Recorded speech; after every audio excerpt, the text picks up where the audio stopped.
Buhay pa raw ang Unity, sinabi yan ni Pangulong Marcos sa press conference sa Vietnam.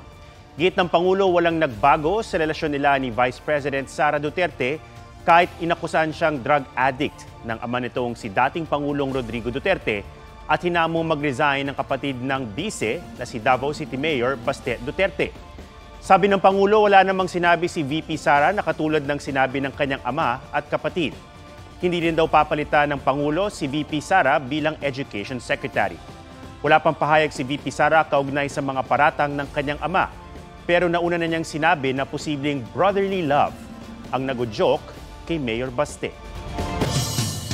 Mga kapuso, alamin ang State of the Nation. Mag-subscribe sa GMA Integrated News sa YouTube.